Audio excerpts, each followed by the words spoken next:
Lembrando que essa aula vai ao encontro da fala do professor Messina em agregar tecnologias nesse sentido, mobile health.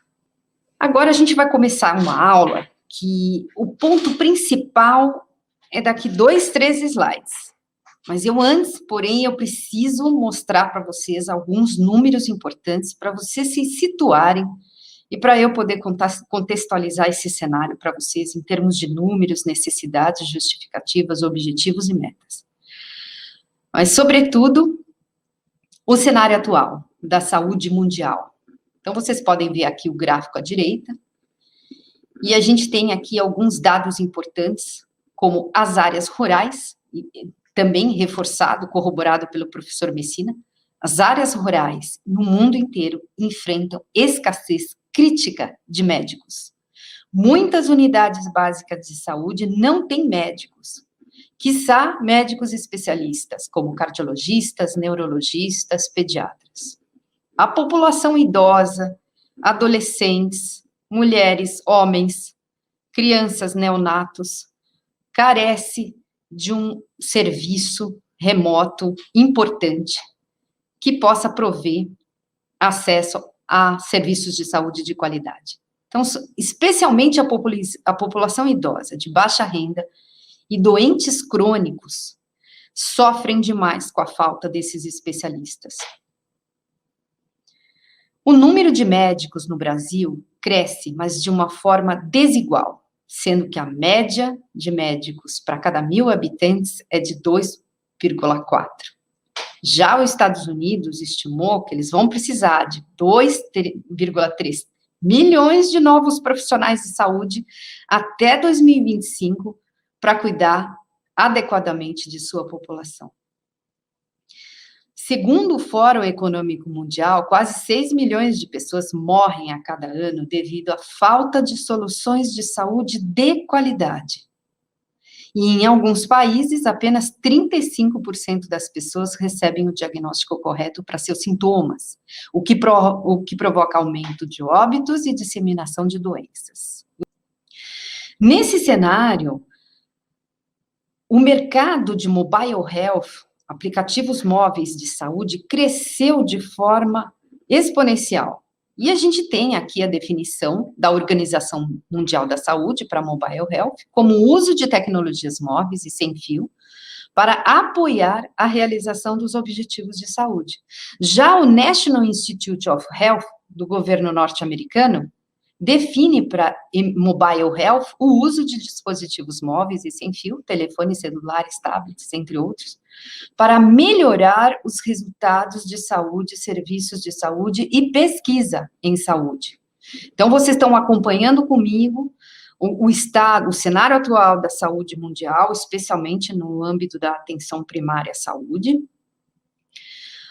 o aumento exponencial do mercado de mobile health, e agora no próximo slide, os números do mobile health, para vocês terem uma ideia. O mercado global de apps de saúde foi avaliado em 40 bilhões em 2020, e que vai exceder para 2027 até 311 bilhões, com uma taxa anual de crescimento de 38% a partir de 2019. Hoje, em 2021, a partir de um dado estatístico recente, cerca de 400 mil apps de saúde estão disponíveis no mercado, sendo que mais de 200 apps são adicionados a cada dia. Nesse cenário, a gente pode perceber, através de estudos, que 87% da população mundial usou apps de saúde em 2020, sobretudo no momento da pandemia, onde o distanciamento prejudicou sobremaneira as visitas aos médicos e aos profissionais de saúde. Em 2020, o segmento de apps médicos dominou o mercado em 71%. Então, adiante, o próximo slide, a gente consegue mostrar para vocês um pouco mais desse cenário. E aqui nesse gráfico, vocês podem perceber na tarja vermelha, o Digital Health, a saúde digital, que inclui mobile health, crescendo 28%, em comparação com o traditional healthcare, que é os cuidados de saúde tradicionais, com 32%. Então, o nosso cenário, em termos de acesso à internet, às mídias, às tecnologias de uma maneira geral, a gente tem aqui uma estatística recente de 4,2 bilhões de usuários ativos em mídias sociais e 4,6 bilhões de usuários na internet.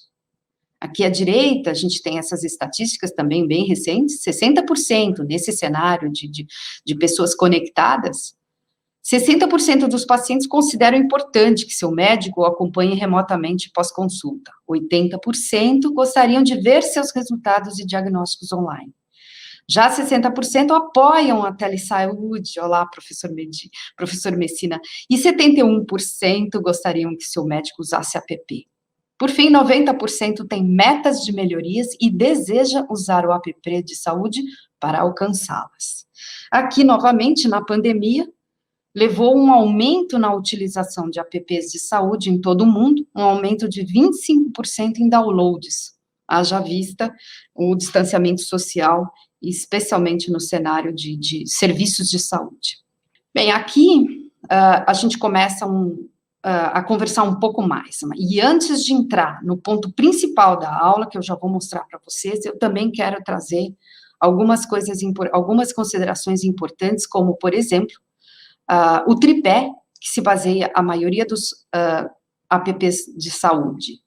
Monitoramento remoto de pacientes, análise de dados dos pacientes e rápidos diagnósticos. Esse é o tripé que impulsiona a adoção de aplicativos móveis na saúde. As organizações humanitárias auxiliam as populações vulneráveis a usar soluções por apps, como mensagens de texto, web chamadas, envio de diagnósticos e educação sobre saúde. Amplia oportunidades para tornar os serviços acessíveis e auxilia a gestão das necessidades dos pacientes de maneira sustentável e equitativa. Acesso aos serviços essenciais, especialmente para prevenção de doenças e agravos e promoção da saúde. Os pacientes assumem o controle de seus próprios cuidados, e isso é fundamental, é uma premissa especialmente da enfermagem, que o paciente, ele deve ter o seu autoconhecimento, ele deve compreender, conhecer os sinais e sintomas das suas doenças, para poder identificar a melhor forma do seu bem-estar e do cuidado da sua saúde. Então, rastrear dados, desde níveis de condicionamento físico e frequências cardíacas, até dosagens de medicamentos, ciclos de sono, níveis de insulina e temperatura corporal. Enfim, os profissionais também podem acessar os dados em tempo real para fazer diagnósticos, identificar alterações com risco de vida e analisar sintomas repentinos. Essa foi uma visão geral. Agora, uma visão um pouco mais específica. Eu não vou entrar em detalhes, não é o foco dessa aula, mas vejam quantos benefícios específicos. Conexão contínua entre pacientes e profissionais. Redução da readmissão em hospitais pós-alta. Isso é um dado, é um número altíssimo do tanto de pacientes que têm que retornar ao hospital porque não sabem cuidar das suas feridas, porque não sabem cuidar dos seus curativos, e às vezes de forma desnecessária. Adesão ao tratamento, especialmente medicamentoso. Acesso a pacientes que não podem sair de suas casas. Rastreamento de sintomas. Reduz erro humano, que são as famosas iatrogenias. Evita intervenções desnecessárias. E as informações fluem perfeitamente. Eu não sei se vocês sabem de uma estatística importante em relação à iatrogenia. Grande parte das iatrogenias médicas e dos profissionais de saúde é decorrente da falha de comunicação. Pode passar o próximo slide. Então, aqui a gente introduz, de fato, a parte mais importante dessa aula que eu quero passar para vocês: a tecnologia e as evidências científicas. Através desse gráfico, vocês podem perceber que é fundamental, é absolutamente relevante, depois de tantos anos desenvolvendo apps na área da saúde, avaliá-los de forma eficaz, através de diretrizes, através de protocolos consolidados. Uma auditoria Só para vocês terem uma ideia, antes de chegar em alguns números importantes, dos 165 mil apps de saúde, agora entrando no Mobile Health e a comunidade científica, dos 165 mil apps de saúde, através de uma análise de um estudo recente, apenas 36 representaram 50% de downloads após análise desse estudo, em que 10% se conectavam a um dispositivo ou sensor, enquanto apenas 2% são sincronizados com os sistemas dos fornecedores. 42 apps foram examinados. No geral, as evidências da eficácia da saúde foram mínimas. Em 311 mil apps avaliados, 10% contém apenas 10 mil downloads. Então, qual é o cenário que eu quero trazer para vocês? Existe um número enorme de apps de saúde, e pouquíssimos são eficazes e úteis. Muitas vezes, a comunidade científica indica o mau uso dos aplicativos, e aplicativos que podem trazer danos aos pacientes e aos profissionais de saúde. Nesse cenário, a funcionalidade é o que eu vou abordar nessa aula. São vários aspectos além da funcionalidade. Coordenação do cuidado, aqui na última frase. Portais, informações e reabilitação, acessibilidade, navegabilidade, aceitabilidade do app, mas eu vou focar na funcionalidade. É uma abordagem para Mobile Health muito utilizada no Reino Unido pelo Instituto Nacional de Excelência em Cuidados de Saúde e pelo National Health System, o departamento de saúde deles, do Reino Unido. A classificação funcional é a base para comparações de níveis de evidência para aplicativos em medicina ou em saúde. E as categorias funcionais para Mobile Health, as mais relevantes que eu destaco aqui, incluem apoiar o diagnóstico clínico ou a tomada de decisão, isto é, os apps devem de fato apoiar o diagnóstico e a tomada de decisão, e não atrapalhar o profissional da saúde. Melhorar os resultados clínicos das vias de tratamento estabelecidas por meio de mudanças de comportamento, aumento da adesão e cumprimento do tratamento, que é o que a maioria dos apps não cumpre. Eles não terminam o cumprimento do tratamento, começa e não termina. Atuar como terapêutica digital e autônoma, e, sobretudo, fornecer educação relacionada às doenças. E agora sim, diagnósticos e tomada de decisão clínica por app de saúde. Estima-se que mais de 50 milhões de pessoas em todo o mundo usam autotriagem baseadas em app. E aí eu chamo a atenção para uma auditoria realizada com 23 apps de verificação de sintomas, mostrou que a triagem foi apropriada, de fato, em 80% dos casos de emergência. No entanto, a precisão do diagnóstico foi de apenas 34%, e o aconselhamento foi adequado em apenas 55% dos casos não emergentes. Os apps de verificação de sintomas, como dor nas mãos ou joelhos, mostraram conselhos imprecisos. As evidências sugeriram que os apps levaram às consultas desnecessárias. Isto é, o app incentivou o paciente a buscar a consulta, buscar apoio médico de profissionais da saúde de forma desnecessária. Ao passo que a análise de 35 apps de diagnóstico usando algoritmos para filtrar fotografias e dados de sensores integrados de smartphones destinados a detectar melanoma e tremor por análises de movimento, mostrou que o app não foi prudente em substituir uma consulta clínica. Por outro lado, há evidências nas melhorias dos resultados de morbidade e mortalidade em cenários específicos, em populações específicas. Por exemplo, um app projetado para rastrear os relatos de pacientes sobre sinais de recorrência de doenças e permitir reintervenção precoce, melhorou a sobrevida média em comparação com o acompanhamento de imagem padrão. Então, a Organização Mundial da Saúde, de fato, orienta que as plataformas de diagnóstico digital possam ser valiosas para pacientes em países de baixa e média renda, especialmente porque há um distanciamento dos serviços especializados, onde o aconselhamento clínico de especialistas é de difícil acesso.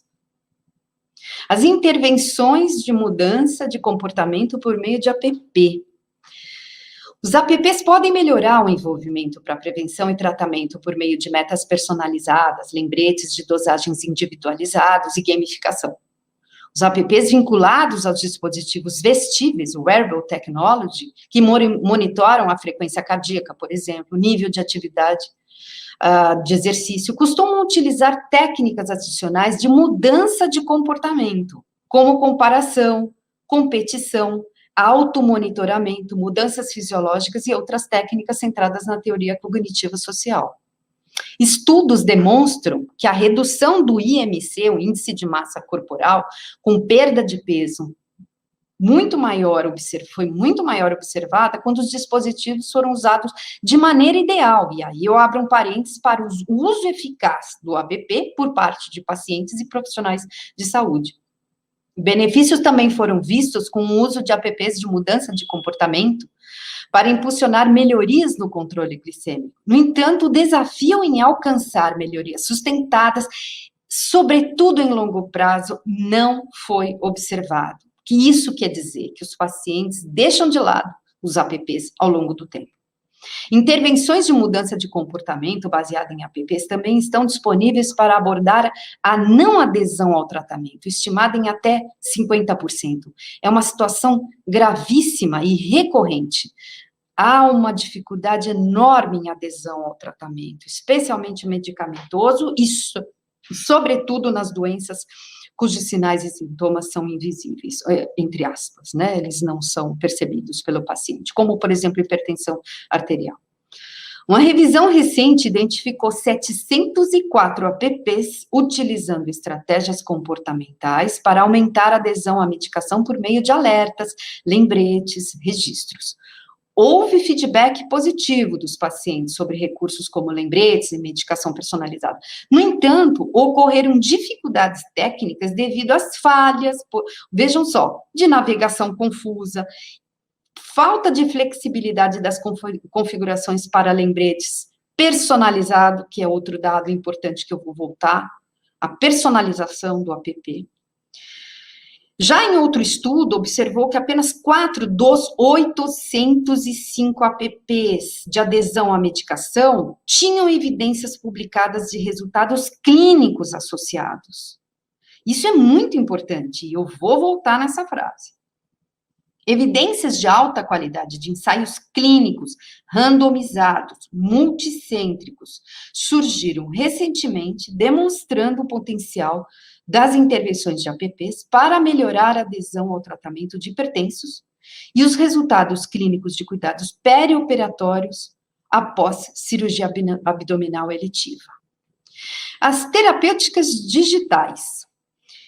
Em relação a isso, tem uma revisão que investigou, uma revisão importantíssima, investigou resultados psicológicos do uso de APPs, veja só que cenário importante, para gerenciar depressão, aceitação da dor crônica, gravidade da insônia e estresse, mostrou maior engajamento associado a melhores resultados, esses APPs. De fato, tiveram resultados positivos.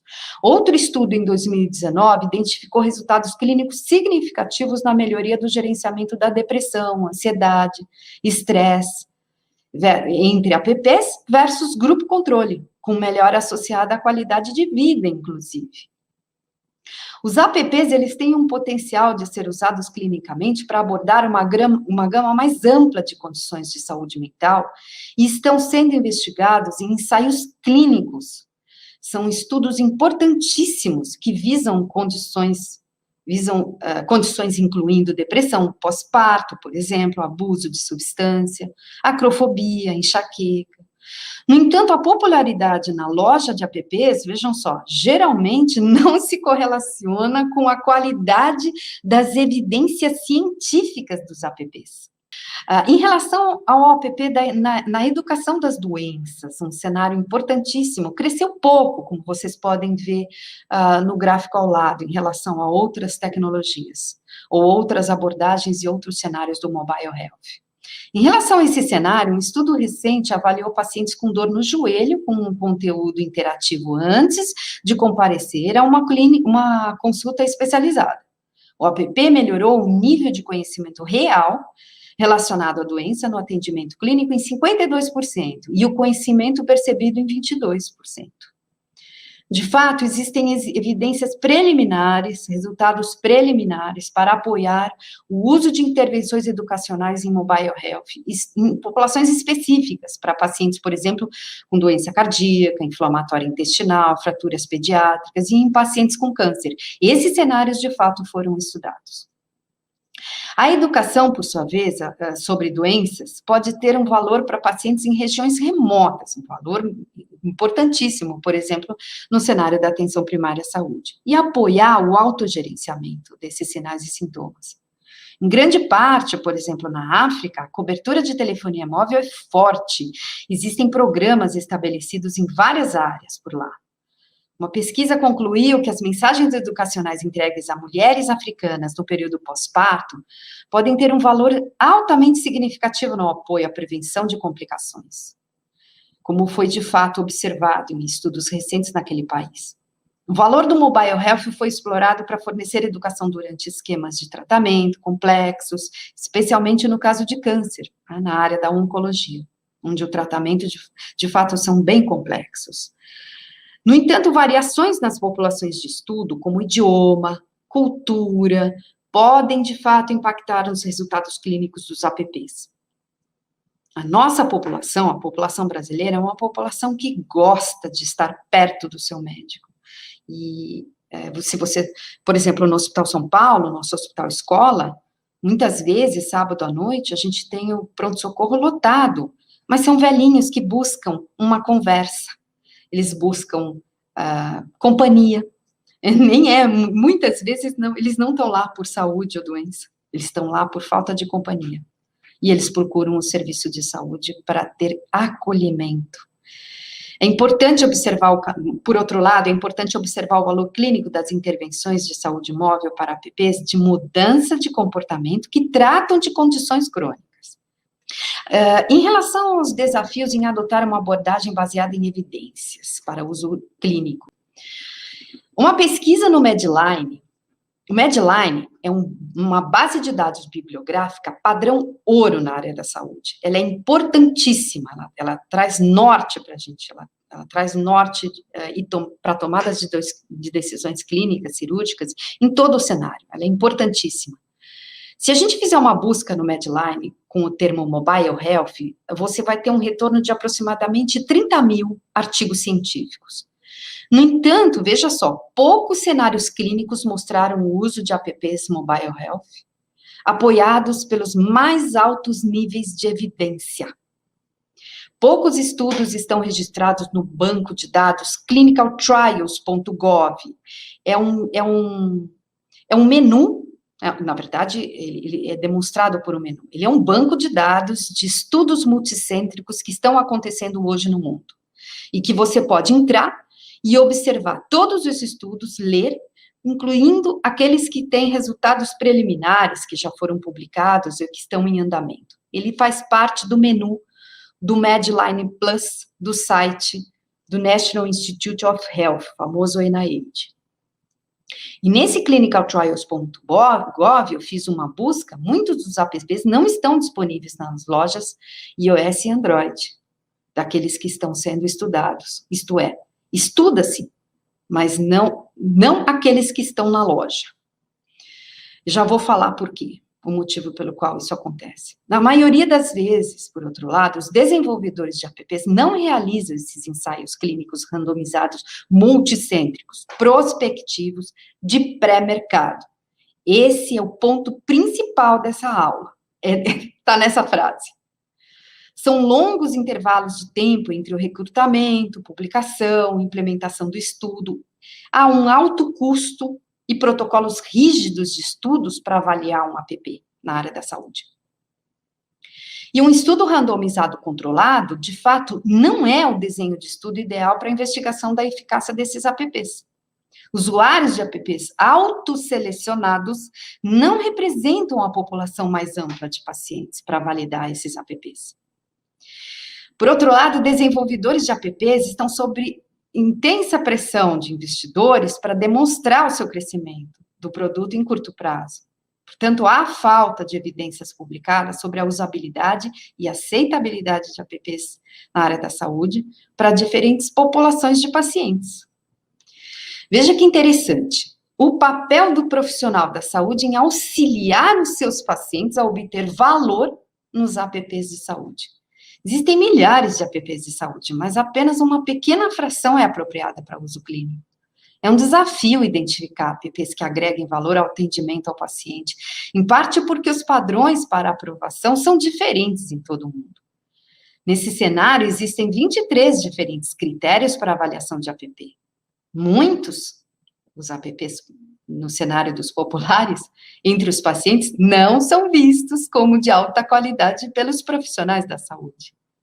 E os profissionais da saúde muitas vezes não têm o treinamento necessário para aconselhar os pacientes sobre os riscos, privacidade de dados, e a falta de orientação sobre como interagir com as tecnologias a partir de protocolos de tratamento pré-estabelecidos. Existem regulamentações de segurança de dados recentemente introduzidas, a partir do General Data Protection Regulation, criado na Europa, na comunidade científica da Europa. Podem restringir ainda mais a capacidade dos médicos de prescrever apps na área da saúde, porque muitos deles podem não ter conformidade com padrões clínicos. Então, selecionar soluções de saúde móvel a partir de estudos de avaliação técnica e clínica do fabricante é importante, especialmente vocês devem ficar de olho nos selos de qualidade, certificações e assim por diante. Esse slide é fundamental para vocês, esse é a alma da aula, basicamente está aqui nesse slide. A avaliação, veja só, a avaliação de um app deve incluir evidências de eficácia, governança de informações, privacidade, padrões de comissionamento, padrões regulatórios de segurança, aspectos técnicos, como o próprio software, design e padrões de interoperabilidade, tanto da perspectiva do paciente quanto do profissional. Para vocês terem uma ideia, no Reino Unido, o Departamento de Saúde delineou um código de conduta inicial para tecnologias baseadas em dados e forneceu perguntas de avaliação digital a partir do National Health System. Já a biblioteca UK, do National Health System, APPs, é responsável em aprovar app com base na segurança clínica, proteção de dados, segurança e usabilidade. Outros sites de análise de apps, como imedicalapps.com e Watcha, Watcha é uma organização global que tem como missão desbloquear a saúde digital, incluindo critérios de avaliação desenvolvidos por médicos, incluindo enfermeiros, fisioterapeutas e outros profissionais da saúde. Já nos Estados Unidos, a aprovação é um termo geralmente associado a apps que obtiveram autorização de comercialização via o 510K do FDA. 510K é uma seção do FDA, Food, Drug and Administration, que cuida dos dispositivos móveis na área da saúde, que regulamenta. A liberação exige que o fabricante demonstre equivalência substancial com um dispositivo médico previamente aprovado. Nesse cenário, as diretrizes para o desenvolvimento de apps na saúde, seguros e eficazes, incluem o Excentria, um órgão de padrões e diretrizes para apps que elaborou diretrizes de privacidade e segurança, uma iniciativa coliderada, veja só, pela importante American Medical Association, pelo American Heart Association e pelo Healthcare Information and Management System Society.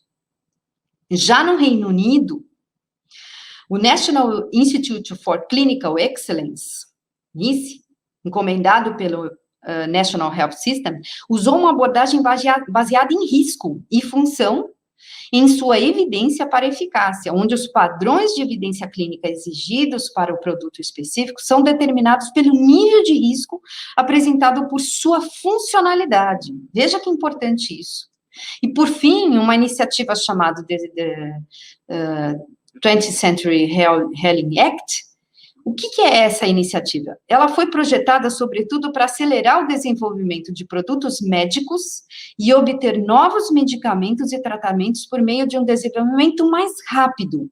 É parte importante da Conferência de Lei aprovada em 2016. Teve um grande impacto, foi significativo, de fato, na regulamentação de APPs na saúde, removendo a autoridade do FDA para solicitar aos desenvolvedores a retirada de APPs que fornecem informações médicas imprecisas, regulamentados pelo Federal Trade Commission. Qual será o valor do uso clínico do mobile health para pacientes no futuro?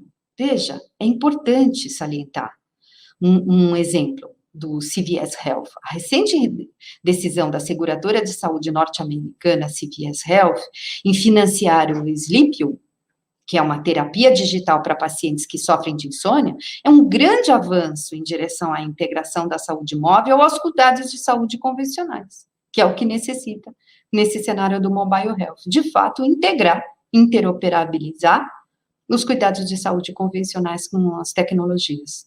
Então, há um enorme potencial para que os dados de saúde sejam usados para facilitar a detecção precoce de doenças subclínicas e apoiar a tomada de decisão assistida por tecnologia. Então, os benefícios dos APPs de saúde diferem por categoria, mas inclui a ampliação do acesso aos serviços de saúde, a ampliação das vias de tratamento mais econômicas e melhor comunicação, uma comunicação eficaz com os profissionais da saúde. E as terapias baseadas em mobile health também têm um potencial significativo para melhorar a sustentabilidade da prestação de cuidados de saúde de uma forma única. A falta de interação pode impedir que profissionais de saúde conheçam seus pacientes, comprometendo a relação médico-paciente. Aqui é uma tabela rápida, para vocês terem uma ideia, vou demonstrar rapidamente para vocês o cenário do futuro do mobile health a partir do valor clínico. Faltou acento aqui no clínico, de saúde móvel para os pacientes. Olha, aqui à esquerda, o valor do nível de população para cada categoria de APP, e aqui, APPs de diagnósticos e tomada de decisão, amplia, na próxima coluna, amplia a disponibilidade de serviços e facilidade de acesso, reduz desigualdades, custo-benefício, reduz carga do RH, no sistema de saúde, melhora a satisfação, verde e sustentável. Veja, APPs de mudança de comportamento, terapêuticos digitais e educacionais, que são as categorias que eu estou ressaltando aqui nessa aula. Vejam, são essas 4. Diagnóstico e tomada de decisão, mudança de comportamento, terapias digitais e educação. Então, voltando à nossa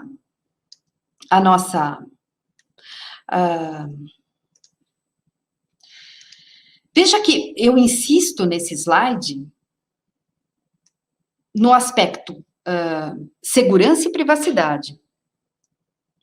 Então, aqui eu ressalto que a falta de interação pode impedir que os profissionais de saúde conheçam seus pacientes. E isso aqui é importantíssimo, comprometendo a relação médico-paciente. Veja, a relação médico-paciente, ou a relação paciente-enfermeiro, e assim por diante, ela é ouro.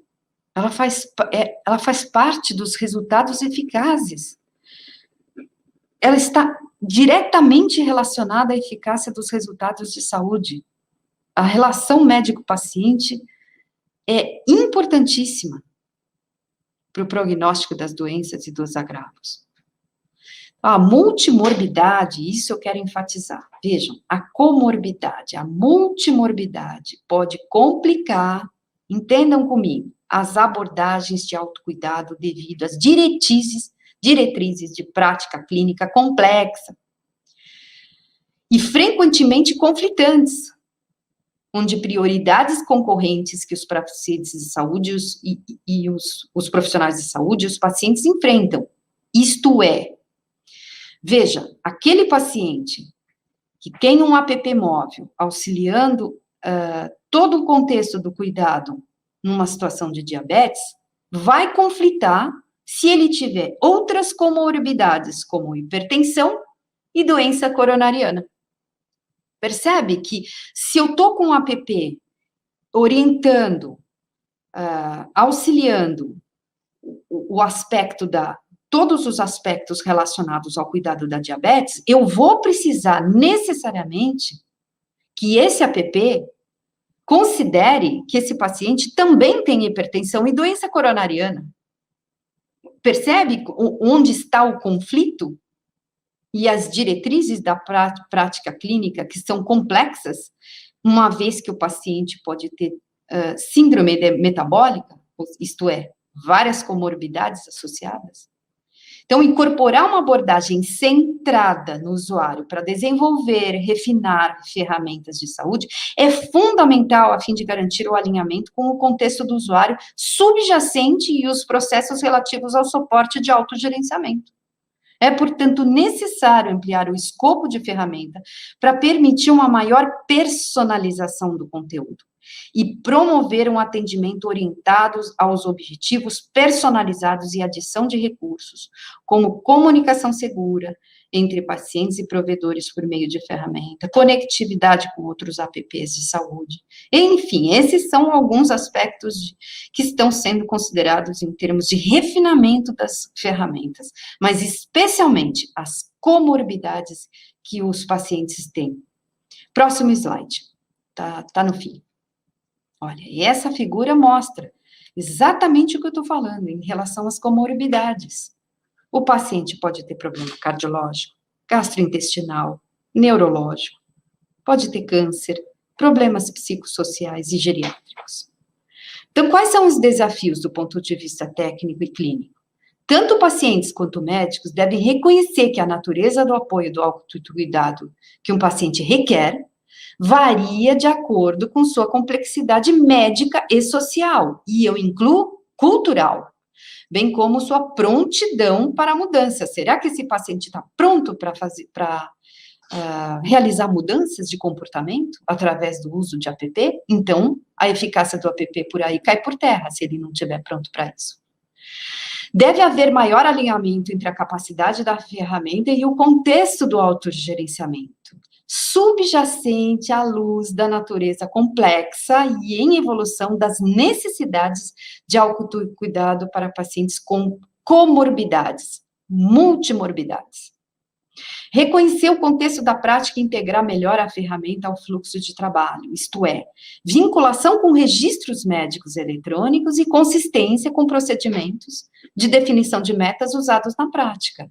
Por outro lado, médicos veem a ferramenta como um possível mecanismo para reduzir as consultas presenciais. Já os pacientes esperam um feedback mais ativo, um suporte emocional. Tanto os pacientes quanto os profissionais de saúde devem reconhecer o valor da ferramenta no apoio aos esforços de autogestão, autocuidado. Os pacientes devem perceber que a ferramenta pode ajudar a distribuir melhor a carga de trabalho entre a equipe interdisciplinar que cuida dele. E os médicos, profissionais da saúde, por sua vez, devem reconhecer que a ferramenta oferece insights críticos sobre como o contexto do paciente influencia o progresso em direção ao alcance de sua meta, ou das metas, informando as abordagens clínicas em relação ao autocuidado. Por fim, a conectividade com apps de saúde existem e deve auxiliar pacientes para gerenciar várias doenças. Lembra da comorbidade, da multimorbidade. O efeito desproporcional de uma única condição pode impactar adversamente na capacidade de autogestão. Inserir dados de outras fontes para gerenciar vários objetivos e rastrear sintomas, bem como o progresso ao longo do tempo, é fundamental. Veja essa imagem, como ela é clara. Há necessidade em adotar uma abordagem centrada no paciente. De novo, eu estou repetindo isso. para atividades de autogerenciamento, protocolos de monitoramento oferecidos na ferramenta, para maior alinhamento entre as funcionalidades e o contexto individual do paciente. Muitos apps possuem desconexão, veja só que importante isso, entre os objetivos do paciente e os protocolos disponíveis na ferramenta. Há também necessidade de conteúdos personalizados, de novo eu estou repetindo isso, e definição de metas realistas. As soluções de saúde móvel têm uma maior aceitação quando permitem a personalização, claro, e o ajuste das expectativas dos pacientes em torno do ritmo e do progresso, dos desafios do autocuidado, devem ser considerados ao determinar se a ferramenta é de fato eficaz. O ajuste é particularmente importante nesses indivíduos, especialmente com multimorbidades, e deve refletir a complexidade e variabilidade de cada paciente. Na perspectiva dos médicos, por sua vez, deve haver melhorias no alinhamento da ferramenta com o fluxo de trabalho, por exemplo, com a integração dos registros eletrônicos de saúde, alinhando o contexto organizacional do dia a dia do médico ou do profissional da saúde. Eu já estou terminando. É importante garantir que os profissionais tenham tempo adequado para treinamento das funcionalidades do app, isso é importante, muitas vezes a gente usa e não sabe usar, minimizando o reprojeto clínico para incorporar melhorias e aceitação entre os profissionais, o reprojeto por parte dos desenvolvedores, né? Já as questões relativas à violação de privacidade, transmissão segura de dados, perda ou roubo de dispositivos e acesso de dados do usuário de maneira não autorizada ou insegura, também devem ser considerados. De acordo com um relatório em 2019 da Fortified Health Security, o número de violações de saúde, e sobretudo durante a pandemia, aumentou 16% nos primeiros meses de 2019, em comparação com 2018. Incrementar o uso de tecnologias por profissionais e comunidade, usuários e clientes do SUS. Agora eu chamo a atenção para o nosso querido Sistema Único de Saúde. Veja, a literacia digital, isto é, o uso eficaz das tecnologias pode melhorar a resolutividade por parte dos profissionais e o cuidado consciente por parte da população, da comunidade, dos usuários. A gente vai fortalecer o Sistema Único de Saúde através da literacia digital. Então, os apps não substituem cuidados essenciais, atenção, o que ressoa amplamente com as perspectivas dos pacientes sobre o papel do mobile health em influenciar os cuidados. Pesquisas sobre pacientes com multimorbidades destacaram que os participantes mostraram vontade em usar a tecnologia para monitoramento, desde que não eliminasse ou inibisse o contato humano com seus médicos e enfermeiros. Os pacientes expressam medo de se sentir isolados ou abandonados mediante o uso da tecnologia. Em contraste, os médicos percebem a ferramenta como uma forma de monitorar remotamente seus pacientes e a possibilidade de intervir conforme necessário. Os profissionais, muitas vezes, estão preocupados em colocar veja só que importante isso, muita responsabilidade em torno do autocuidado aos pacientes, sem orientação adequada, enfatizando a necessidade de é necessário encontrar um equilíbrio entre a autonomia do paciente e o suporte remoto. Por fim, encerrando, as tecnologias de autogerenciamento são desenvolvidas para promover o autocuidado para o paciente, ou centrado no médico, centrado no paciente, portanto, ambos devem estar conscientes de possíveis dissonâncias, que eu repeti várias vezes, e necessidade de ajustes do mobile health. Eu espero que vocês tenham gostado, espero que tenha ficado claro.